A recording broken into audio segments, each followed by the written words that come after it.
Міжнародна підтримка сьогодні справді дуже важлива для України, особливо від Сполучених Штатів напередодні ймовірного російського наступу. І от вчора наш головнокомандувач СУ Олександр Сирський провів розмову із головою Об'єднаного комітету начальників штабів США генералом Чарльзом Брауном і от проінформував його про ту ситуацію на фронті, яка зараз складається, і також зазначив про необхідність, про важливість допомоги США для України, зокрема щодо посилення захисту від російських ракетних і бомбових ударів.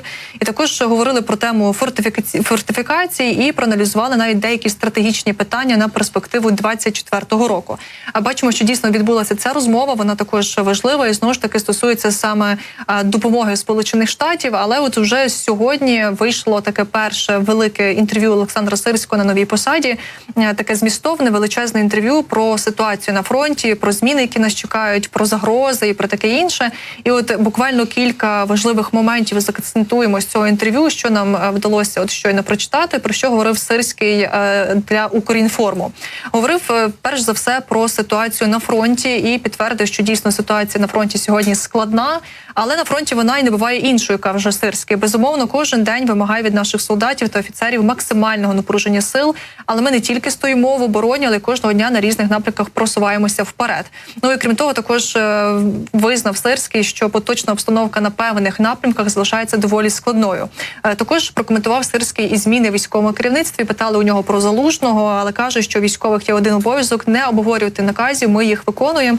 Якщо був такий наказ у президента, Верховного Головнокомандувача, значить були причини для такої заміни. Тим не менш, каже Сирський, що вдячний Залужному і каже, що вони з Валерієм Федоровичем працювали пліч-опліч у найважливіші часи від початку російського повномасштабного вторгнення і навіть раніше працювали як одна команда, і він бажає йому і надалі успіхів. Про те, що змінилося останнім часом із найважливішого на фронті, каже Сирський, що реалізація, перш за все, скажімо так, ротацій, запущений процес ротації військових частин на лінії фронту, який дає змогу повноцінно відновити боєздатність не лише техніки, а насамперед забезпечити відпочинок і відновлення наших військовослужбовців. І от для забезпечення цього процесу каже, що потрібні люди. Саме тому, каже, хотів би, аби кожен чоловік призовного віку в Україні усвідомлював, від його дій і волі залежить, чи встоїть взагалі Україна. Також прокоментував Сирський і, скажімо так, такі заяви про 500 тисяч, яких потрібно нам мобілізувати. Такі заяви нещодавно ще лунали, але каже Олександр Сирський, що тепер після перегляду наших внутрішніх ресурсів та уточнення бойового складу Збройних сил ця цифра значно зменшилася. І от каже, що наразі ми переглядаємо чисельність певних частин, які не беруть участі в бойових діях на підставі аудиту їхньої діяльності. Натомість це дало змогу вивільнити тисячі військовослужбовців і, скажімо так, спрямувати їх до бойових частин. Тому мова про 500 тисяч мобілізованих наразі не йде, і ця цифра сильно зменшена, скільки точно Сирський не називає, але каже, що тим не менш цифра геть інакша. Ну, також наш головнокомандувач прокомунікував і прокоментував останню інформацію, яка ширилася в іноземних ЗМІ стосовно Харкова, і про те, що, мовляв, росіяни знову готують такий величезний наступ на Харків. І він каже, що ми, звісно, що не можемо ігнорувати будь-яку інформацію про підготовку ворога до наступальних дій, тому готуємось до всього. Нагадав, що у нас вже є досвід у тому, так, як звільняти Харківщину, тому каже, що тут ситуація абсолютно під контролем.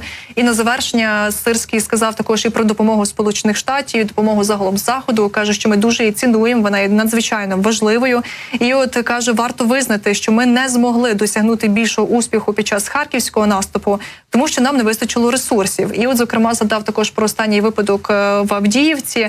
Каже, що ми беззаперечно зберегли ці позиції за наявності достатньої кількості насамперед засобів ППО та артилерійських снарядів. Каже, це не претензія, це всього лиш констатація факту, і він вірить, що наші союзники вже усвідомили, з ким мають справу, бачать наш успіх на полі бою і не будуть у жодному випадку зволікати із допомогою для України.